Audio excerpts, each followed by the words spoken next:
கிறிஸ்துவுக்குள் மிகவும் பிரியமானவர்களே, இயேசு கிறிஸ்துவின் இனிதான நாமத்தினாலே உங்கள் ஒரு வாழ்த்துவதிலே மிக்க மகிழ்ச்சி அடைகிறேன். இன்று வேத வாசித்தீர்களா? இன்று ஜெபித்தீர்களா? இன்று குடும்ப ஜெபம் செய்தீர்களா? யோசித்துக் கொண்டே இந்த காணொளியை காணுங்கள்.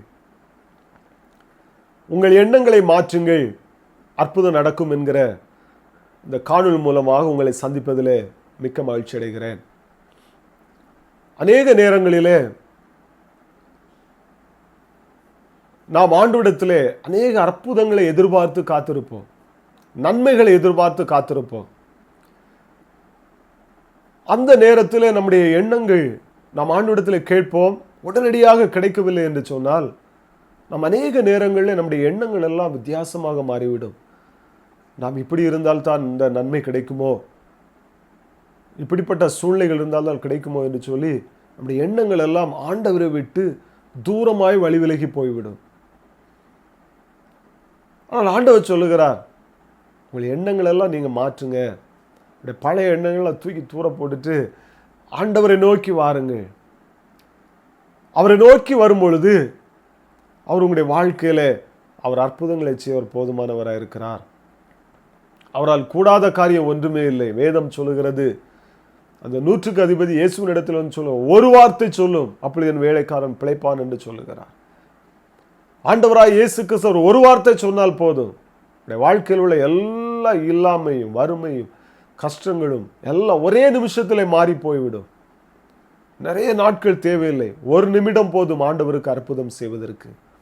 எனவே நான் வேதத்தின் அடிப்படையில் நான் பார்க்கும் பொழுது 2 ராஜாக்களின் புஸ்தகம் 5ஆம் அதிகாரம் 7ஆம் வசனம் முதல் 14ஆம் வசனம் வரை நான் பார்க்கும் பொழுது அங்கே ஒரு சம்பவம் சொல்லப்பட்டிருக்கிறது. சீரிய படைத்தளபதியாகிய நாகமான் என்கிற மனிதன் பெரிய ஒரு படைத்தளபதி. அவன் நிமித்தம் அங்கே சீரிய தேசத்தில் ஆண்டவர் ஒரு பெரிய ரட்சிப்பை கட்டளையிடுகிறார், பெரிய வெற்றியை ஆண்டவர் கொடுக்கிறார். ஆனால் அவனோ குஷ்டரோகியா இருந்தான் என்று வேதம் சொல்லுகிறது. அவருடைய வீட்டிலே வேலை செய்து கொண்டிருந்த ஒரு சிறு பெண் சொல்லுகிறார், நீங்கள் எங்களுடைய தேசத்துக்கு போனால் அங்கே ஒரு தீர்க்கதரிசி இருக்கிறார், அவரிடத்தில் போனால் உங்களுக்கு விடுதலை கிடைக்கும் என்று சொல்லி அனுப்பிவிடுகிறார். அதை நம்பி ராஜாவினிடத்தில் ஒரு கடிதத்தை வாங்கி அவன் இஸ்ரவேல் தேசத்துக்கு வருகிறான். இஸ்ரவேல் ராஜாவினிடத்தில் போகும்போது அந்த ராஜா அங்கே எலிசா தீர்க்கதரிசியை நோக்கி அவன் திருப்பி விடுகிறான். இப்பொழுது எலிசா தீர்க்கதரிசியின் இடத்துல வந்து நிற்கிறான். எலிசா சொல்லி அனுப்புகிறார் தன்னுடைய வேலைக்காரனிடத்திலே, நீ போய் சொல்லு, யோர்தானிலே போய் 7 தரம் மூழ்கி எழும்பினால் உன் குஷ்ரோகம் நீங்கி நீ சுகமடைவாய், நீ போகலாம் என்று சொல்லி விடுகிறார். உடனே இந்த நாகமானு கோபம் வந்து விடுகிறது. யோர்தானை விட நல்ல நதிகள் என்னுடைய தேசத்தில் இருக்கிறது, நான் ஏன் இந்த நதியிலே வந்து நான் மூழ்க வேண்டும்? நான் இங்கே குளித்தால்தான் எனக்கு சுகம் உண்டாகுமா? தண்ணீர் மூழ்கினாலே போதுமா? நான் என்ன நினைத்திருந்தேன் என்று சொல்லி தன்னுடைய எண்ணத்தை அவர் அங்கே வெளிப்படுத்துகிறார். பாருங்கள், 11ஆம் வசனத்திலே நாகமான் சொல்லுகிறார், எலிசா தீர்க்கதரிசி வெளியே வந்து அவருடைய தேவனுடைய நாமத்தை தொழுது கொண்டு என்னை தடவி என்னுடைய குஷ்ரோகத்தை நீக்கி விடுவார் என்று சொல்லி நான் எண்ணி இருந்தேன். ஆனால் அவரோ என்னை எட்டி கூட பார்க்கலையே, வீட்டுக்கு வெளியே கூட வந்து நாகமான் என்பவன் யார் என்று சொல்லி கூட அவர் பார்க்கவில்லை. நானும் எலிசா தீர்க்கதரிசியை பார்க்கவில்லை, அவர் எப்படிப்பட்டவர் என்று தெரியாது. ஆனால் ஒரே ஒரு வார்த்தை சொல்லி அனுப்புகிறார், யோர்தானில் போய் 7 தரம் மூழ்கு என்று சொல்லி. அது எப்படி அந்த தண்ணீரில் மூழ்கினால் சுகமடையும்? பாருங்கள், இந்த நாகமனுடைய எண்ணம் எல்லாம் தீர்க்கதரிசி வருவார், என்னுடைய சரீரத்தை தொடுவார், அவர் தொட்டு அவர் ஜெபித்தவுடன் என்னுடைய சரீரத்தில் உள்ள இந்த குஷ்ரோகம் நீங்கிவிடும் என்கிற அந்த எண்ணம் இருந்தது. ஆனால் தீர்க்கதரிசியோ நீ யோர்தானில் போய் மூழ்கு என்று சொல்லுகிறார். எட்டி கூட பார்க்கவில்லை நாகமானை. ஆனால் இவன் கோபமாக நடந்து கொள்ளும்போது அவனுடைய வேலைக்காரர்கள் சொல்லுகிறார்கள், எஜமானே, ஒருவேளை அந்த தீர்க்கதரிசி அநேக விலையேறப்பெற்ற காரியங்களை செய்ய சொன்னால் நீ செய்வீரே, ஒரு எளிதான ஒரு காரியம்தானே, நிறைவேற்றலாமே என்று சொன்னவுடன் செய்து பார்க்கலாம் என்று சொல்லி அவன் அங்கே யோர்தானிலே 7 தரம் மூழ்கி எழும்புகிறான். 7வது முறை மூழ்கி எழும்பும் பொழுது சிறுபிள்ளையின் மாம்சத்தை போல் அவருடைய மாம்சம் மாறுகிறது, அற்புதம் நிகழ்கிறது. பாருங்கள், அவருடைய சரீரத்தின் குஷ்ரோகம் நீங்குவதற்கு எலிசா தீர்க்கதரிசி வந்து அவனை தடவ வேண்டியது தேவையில்லை, அவனுக்காக ஜெபிக்க வேண்டிய தேவையில்லை, எதுவுமே செய்ய வேண்டிய தேவையில்லை. நாகமான் தீர்க்கதரிசியின் வார்த்தைக்கு செவி கொடுத்தால் மாத்திரம் போதுமானதாக இருந்தது. இரண்டாவது ஒரு மனிதனை நாம் வேதத்திலே பார்ப்போம் என்று சொன்னால் 2 ராஜாக்களின் புஸ்தகம் 3ஆம் அதிகாரம் 19ஆம் வசனத்திலே அங்கே 3 ராஜாக்கள் தண்ணீர் இல்லாமல் அலைந்து திரிகிறார்கள். இஸ்ரவேலின் ராஜாவாகிய யோராமும், யூதாவின் ராஜாவாகிய யோசபாத்தும், இன்னும் ஏதோமின் ராஜா ஆகிய 3 பேரும் யுத்தத்துக்காக போகிறார்கள். மோவாபியருக்கு விரோதமாக கடந்து செல்லும் பொழுது தண்ணீர் இல்லாமல் வனாந்தரத்திலே மாட்டிக்கொண்டார்கள். எனவே இஸ்ரவேலின் ராஜா அங்கே தீர்க்கதரிசியாக எலிசாவை அழைத்து அனுப்புகிறார். அழைத்து அனுப்பி கேட்கிறார்கள், நாங்கள் தண்ணீர் இல்லாமல் மோவாபி தேசத்திலே அந்த ராஜாவின் கையில் நாங்கள் விழ வேண்டுமோ? ஆண்டவர் எங்களை எதிரின் கையில் ஒப்பு கொடுத்து விடுவாரோ? எங்களுக்காக தேவனிடத்தில் விண்ணப்பம் பண்ணும் என்று சொல்லி எலிசா தீர்க்கதரிசி இடத்திலே கேட்கிறார்கள். அப்பொழுதுதான் எலிசா தீர்க்கதரிசி சொல்லுகிறார், வனாந்தரமான இடம், தண்ணீர் இல்லாத ஒரு இடத்திலே மாட்டிக்கொண்டார்கள். அவர் சொல்லுகிற ஒரு வார்த்தை 3ஆம் அதிகாரம் 17ஆம் வசனத்திலே சொல்லுகிறார், நீங்கள் காற்றையும் காண மாட்டீர்கள், மழையையும் காண மாட்டீர்கள், ஆனாலும் இந்த பள்ளத்தாக்குகள் எல்லாம் நீங்கள் தண்ணீர் குடிக்கும்படியாக நிரப்பப்படும். அது மாத்திரமல்ல, அந்த தண்ணீரின் மூலமாக ஒரு வெற்றியும் கிடைக்கும் என்று சொல்லி அங்கே தீர்க்கதரிசியின் மூலமாக ஆண்டவர் சொல்லுகிறார். பாருங்கள், வனாந்தரத்திலே தண்ணீர் திடீரென்று சொல்லி வர வேண்டும் என்று சொன்னால் மழை பெய்ய வேண்டும். மழை பெய்ய வேண்டும் என்று சொன்னால் மேகங்கள் வர வேண்டும். மேகம் வர வேண்டும் என்று காற்றடிக்க வேண்டும். காற்றும் இல்லாமல், மேகமும் இல்லாமல், மழையும் இல்லாமல் திடீரென்று சொல்லி தண்ணீர் என்பது எங்கேயுமே வராது. வருவதற்கான சான்ஸே கிடையாது வனாந்தரத்திலே. ஆனால் ஆண்டவர் சொல்லுகிறார், அற்புதம் நடக்கும். காற்று வராது, மேகம் வராது, மழை வராது, ஆனாலும் தண்ணீரால் நிரப்பப்படும் என்று சொல்லி அவர் சொன்னது போலவே ஏதோம் என்கிற வனாந்தரத்திலிருந்து தண்ணீர் வந்தது. அந்த பள்ளத்தாக்கெல்லாம் நிரம்பினது.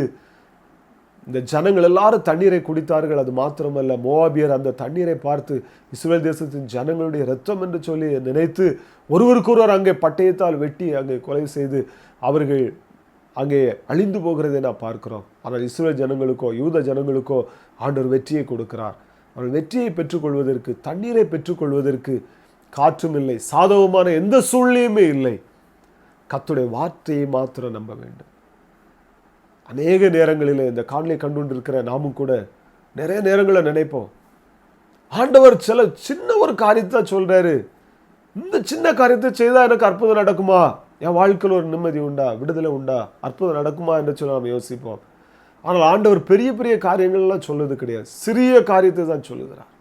இங்கே சொல்லுகிறார், என்னை நம்பு, என் வார்த்தையை மாத்திரம் நம்புங்க, மழையை நம்பாத, காற்றை பார்க்காத, மேகையிலேயே எப்படி தண்ணி வரும்னு நம்பாத, பார்க்காத, என் வார்த்தையை நம்பு என்று சொல்லி ஆண்டவர் தீர்க்கதரிசியின் மூலமாக சொல்லுகிறதை பார்க்கிறோம்.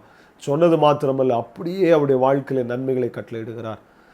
மூன்றாவதாக நான் ஒரு மனிதனை பார்க்கும் பொழுது யோசுவாவின் புஸ்தகம் 6ஆம் அதிகாரம் 1ஆம் வசனம் முதல் 20ஆம் வசனம் வரை நான் பார்க்கும் பொழுது எரிகோ கோட்டையானது இஸ்ரவேல் ஜனங்களுக்கு விரோதமாக நிற்கிறது. யோசுவாவும் இஸ்ரவேல் ஜனங்கள் ஒருவேளை யோசித்திருப்பார்கள், இவ்வளவு பெரிய கோட்டையை நாங்கள் உடைத்து அந்த ஜனங்களை வெற்றி கொள்ள வேண்டும் என்று சொன்னால் அதுக்கு பீரங்கி வேண்டும், இல்லைன்னு சொன்னால் ஈட்டிகள் வேண்டும். அவ்வளோ பெரிய ஈட்டிகள் இருந்தாலும் இவ்வளோ பெரிய கற்களை நாங்கள் எப்படி உடைக்க முடியும், இவ்வளோ பெரிய கோட்டையை நாங்கள் எப்படி தகர்க்க முடியும் என்று சொல்லி பயந்து போய் அங்கே நிற்கிறார்கள்.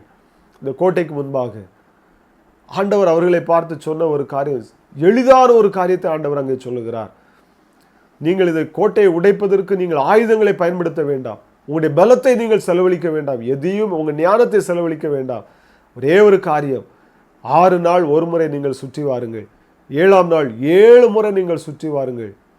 7ஆம் முறை சுற்றி வரும் பொழுது எக்காலங்களை ஊதுங்கள், சத்தமாய் நீங்கள் எக்காலங்களை ஊதும் பொழுது இந்த கோட்டையானது இடிந்து விழும் என்று சொல்லி ஆண்டவர் சொல்லுவார். பாருங்கள், ஆண்டவர் சொன்ன ஒரு காரியம் எளிதான ஒரு காரியம்.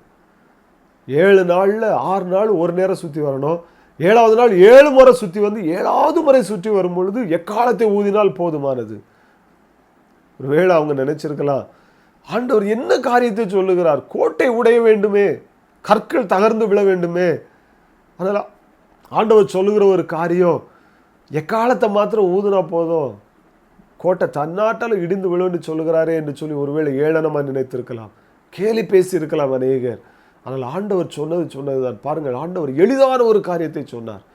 அதே போல இஸ்ரவேல் ஜனங்கள் 6 நாள் ஒரு முறை சுற்றி வருகிறார்கள். 7ஆம் நாள் 7 முறை சுற்றி வந்து 7வது முறை சுற்றி வரும் பொழுது எக்காலத்தை ஊதினார்கள். வேதம் சொல்லுகிறது, கற்கள் ஒவ்வொன்றாக இடிந்து விழுந்து அந்த கோட்டை முழுவதும் தரைமட்டமானது. அது மாத்திரமல்ல, இஸ்ரவேல் ஜனங்கள் உள்ளே சென்று எரிகோவின் ஜனங்கள் அத்தனை பேரை சங்கரித்து அந்த எரிகோ கோட்டையை பிடித்துக் கொள்கிறதை நான் பார்க்கிறோம். பாருங்கள், ஆண்டுடைய அற்புதத்தை பெற்றுக்கொள்வதற்கு நம்முடைய எண்ணங்கள் ஒருவேளை இஸ்ரவேல் ஜனங்களைப் போல எக்காலம் ஊதுனா போதுமா, கோட்டையை சுற்றி வந்தா போதுமா அப்படின்னு அநேக நேரங்களில் நாமும் எண்ணிக்கொண்டு இருக்கிறோம், நினைத்து கொண்டு இருக்கிறோம். ஆண்டவர் சொன்னதெல்லாம் இது நடக்குமா, திடீர்னு எப்படி இந்த அற்புதம் நடக்கும், எளிதான காரியத்தை ஆண்டவர் சொல்கிறாரே என்று சொல்லி, அது பெரிய காரியமோ சிறிய காரியமோ அது ஆண்டவருடைய காரியம். கர்த்தர் ஒரு காரியத்தை சொல்வார் என்று சொன்னால் அதை கண்டிப்பாக அவர் செய்து முடிப்பார். அற்புதங்களை பெற்றுக்கொள்வதற்கு நம்முடைய மூளையை நாம் பயன்படுத்த வேண்டாம். நம்முடைய எண்ணங்களை நாம் தூர ஒதுக்கி வைத்து விட்டு ஆண்டவர் என்ன சொல்லுகிறாரோ அதை மாத்திரம் செய்வோம். மாத்திரமில்லை, யோவானில் சொல்லப்பட்டிருக்கிறது, கல்யாண வீட்டிலே ஆண்டவர் இருக்கும் பொழுது திராட்சரசம் குறைவுபட்டு விட்டது. அவர் சொன்ன ஒரு காரியம், தண்ணீரை ஊற்றுங்கள், அந்த தண்ணீரை கொண்டு பரிமாறுங்கள், அவ்வளோதான். அவர் சொன்னபடி அப்படியே கீழ்ப்படிந்த பொழுது ருசியுள்ள ஒரு திராட்சரசம் எல்லா ஜனங்களுக்கும் கிடைத்து ஆசீர்வதிக்கப்பட்டதை நான் பார்க்கிறோம். இந்த நாளிலும் அற்புதங்களை பெற்றுக்கொள்ள வேண்டுமா, ஆண்டவரிடத்தில் நன்மையை பெற்றுக்கொள்ள வேண்டுமா, உங்களுடைய மூளையை யோசித்து உங்கள் மூளை சொல்லுகிறபடி நீங்கள் கேட்க வேண்டாம். கர்த்தர் என்ன சொல்லுகிறாரோ அது சிறிய காரியமானாலும் பெரிய காரியமானாலும் கர்த்தர் சொல்லுகிறபடி நடவுங்கள். அற்புதம் உங்களுடைய வாழ்க்கையில் நடக்கும். கர்த்தர் தாமே ஒவ்வொருவரை ஆசீர்வதித்து வழிநடத்துவாராக. God bless you.